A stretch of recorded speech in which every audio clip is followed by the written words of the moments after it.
Making tofu is not as difficult as you think. Hi guys, Assalamu alaikum. Let's make tofu together. Ko kuma in ce awara dai namu na gargajiya. Da farko dai na samu waken suya na.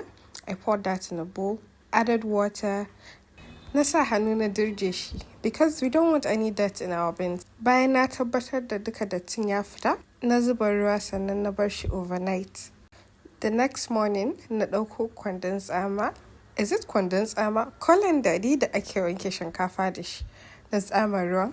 Sai na ɗauko blender na zuba waken, na zuba mashi ruwa, na markaɗa shi yayi laushi sosai. After making sure it was super smooth, na ɗauko abin tata, na sanya shi akan roba. Na tabbatar da it was well balanced. Sai na ɗauko blended soya beans ɗina.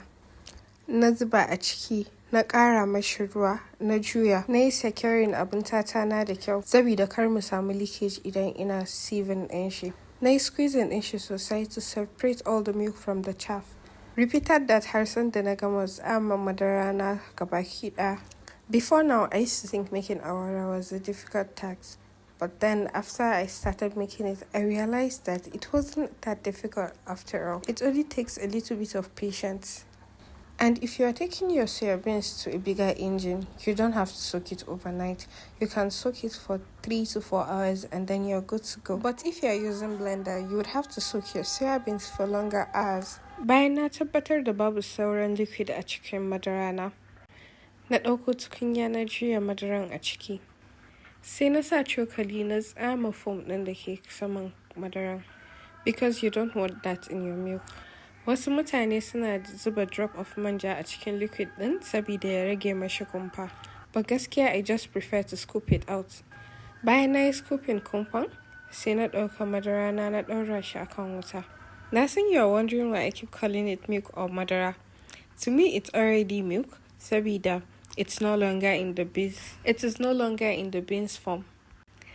Da dai ya ɗan fara tausa, ba tausa sosai ba, na sake scooping foam ɗin da ke kan shi. Sai na ɗauko alum na jefa a ciki.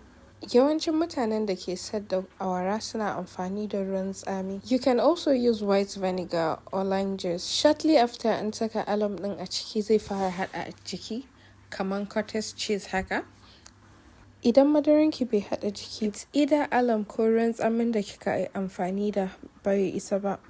When you're sure that your milk has come together, sai ki ɗauko abin tatanki ki ɗaura shi over colander ɗinki. Ki scooping awaranki a ciki.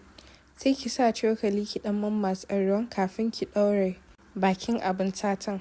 Then you go ahead to look for something heavy and place on it saboda duka ruwan ya fita. But ni gaskiya I don't do that because I don't make in large quantity. I only press with a spoon and then allow. If you're making in large quantity, it is best ki ɗaura abu mai nauyi a kai saboda zai yi saurin taimaka ma ruwan ya fita daga cikin awara. After allowing my awara to sit for a few minutes, na cire shi daga cikin abin tatan. Na ɗaura shi akan flat surface. Sannan na yanka shi to my desired size in the regular cube shape.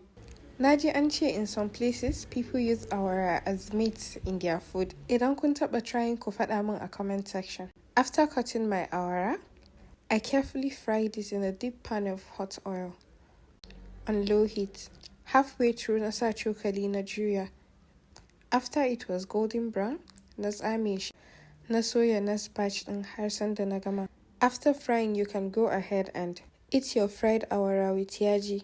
But I prefer my with sauce. To make the sauce, na rage man gyaɗan da ke cikin pan ɗin. Na ɗauko sliced onions ɗina tare da bell peppers na zuba a cikin frying pan ɗin. Na yi stirring nashi. Na zuba 1 tablespoon of yaji, half tablespoon of black pepper, 2 cubes of Maggi. Na jujjuya na ɗan ƙara mashi ruwa kaɗan. Sai na ɗauko awara na zuba a ciki, stir. Then you allow to steam for a few seconds. Sai na ƙara mashi lettuce. You can adjust this sauce to your preference, but this is how I like to have mine. To kun dai gani, yin awara ba shi da wani wahala. The difficult part is when you have to tatse madaran daga chaff ɗin. Sai kuma tsayuwan da zaki saboda kar madaran ya tausa ya zube. To Habibtis, thank you so much for watching. See you in my next one.